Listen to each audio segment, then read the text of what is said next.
ಗುರುಗಳೇ,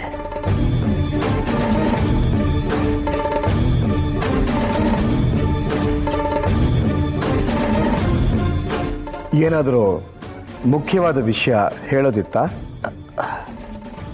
ಏನಿಲ್ಲ ಗುರುಗಳೇ, ಅದು ತಮ್ಮ ಆಶೀರ್ವಾದ ಪಡೆಯೋಕೆ ಅಂತ ಬಂದೆ. ಮುಂಜಾನೆ ನನ್ನ ಆಶೀರ್ವಾದ ಪಡೆದಿದ್ದೀರಲ್ಲ? ಮತ್ತೊಮ್ಮೆ ಆಶೀರ್ವಾದ. ನೀವೇನೋ ಗೊಂದಲದಲ್ಲಿದ್ದೀರಾ ಅಂತ ಕಾಣುತ್ತೆ. ಮನಸ್ಸನ್ನ ತಿಳಿ ನೀರಿನ ಹಾಗೆ ಪ್ರಶಾಂತವಾಗಿಟ್ಕೊಳ್ಳಿ ಗೋವಿಂದಾಚಾರ್ಯರೇ. ಇಲ್ಲದೆ ಹೋದ್ರೆ ಗೊಂದಲದಲ್ಲೇ ಕಳೆದು ಹೋಗ್ತೀರಾ. ಆಯಿತು ಗುರುಗಳೇ. ನಿಮಗೂ ವಯಸ್ಸಾಗ್ತಾ ಬಂತು.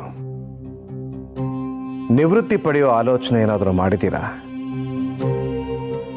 ಹಾಗೇನಾದರೂ ಇದ್ರೆ ಧೈರ್ಯವಾಗಿ ಹೇಳಿ. ಅಯ್ಯೋ, ಹಾಗೆಲ್ಲ ಏನೂ ಇಲ್ಲ ಗುರುಗಳೇ. ಇದು ಮೂಲ ರಾಮ ನೆಲೆಸಿರುವಂಥ ಜಾಗ. ಇಲ್ಲೇ ಜೀವನವಿಡೀ ಸೇವೆ ಮಾಡಿಕೊಂಡು ಜೀವನವನ್ನು ಪಾವನ ಮಾಡ್ಕೋಬೇಕು ಅಂತ ಇದ್ದೀನಿ.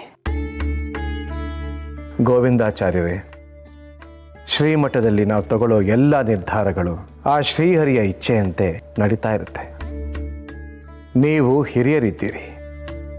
ಮಠದಲ್ಲಿ ಇರೋ ಅನೇಕ ಕಿರಿಯರು ನಿಮ್ಮನ್ನೇ ಅನುಸರಿಸ್ತಾ ಇರ್ತಾರೆ. ಹಿರಿಯರಾಗಿ ನೀವೇ ಈ ರೀತಿ ಕದ್ದು ಕೇಳಿಸ್ಕೊಳ್ಳೋದು ಎಷ್ಟು ಸರಿ? ಹಾಗೆಲ್ಲ ಏನೂ ಇಲ್ಲ ಗುರುಗಳೇ. ಹೇಳಿದ್ನಲ್ಲ, ತಮ್ಮ ಆಶೀರ್ವಾದ ಪಡೆಯೋಕೆ ಅಂತ ಬಂದೆ. ನಿಮ್ಮ ಮನಸ್ಸಿನ ದುಗುಡ ನನಗೆ ಅರ್ಥ ಆಗತ್ತೆ. ಕಿರಿಯರು ತಪ್ಪು ಮಾಡೋದು ಸಹಜ, ಆದರೆ ಅದು ಹಿರಿಯರಿಂದ ಆಗಬಾರ್ದು. ಆಯಿತು ಗುರುಗಳೇ. ಮಠಕ್ಕೆ ಬರ್ತಿರೋ ಭಕ್ತರ ಸಂಖ್ಯೆ ಹೆಚ್ಚಾಗ್ತಾ ಇದೆ. ಅವ್ರು ಬಂದಾಗ ಅವರನ್ನ ಪ್ರೀತಿಯಿಂದ ಮಾತಾಡಿಸಿ. ಅವರಿಗೆ ಮಠದಲ್ಲಿ ಎಲ್ಲ ವ್ಯವಸ್ಥೆಗಳು ಆಗಬೇಕು.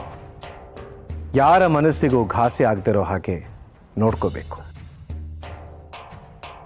ಅದೆಲ್ಲ ನಿರಂತರವಾಗಿ ನಡೀತಾ ಇದೆ ಗುರುಗಳೇ. ಏನೂ ಅಪಚಾರವಾಗದ ಹಾಗೆ ಎಚ್ಚರಿಕೆಯಿಂದ ನೋಡ್ಕೋತಾ ಇದ್ದೀವಿ. ನಾವು ಅದನ್ನೇ ಮತ್ತೊಮ್ಮೆ ಎಚ್ಚರಿಸಿದ್ದು. ಶ್ರೀಹರಿ.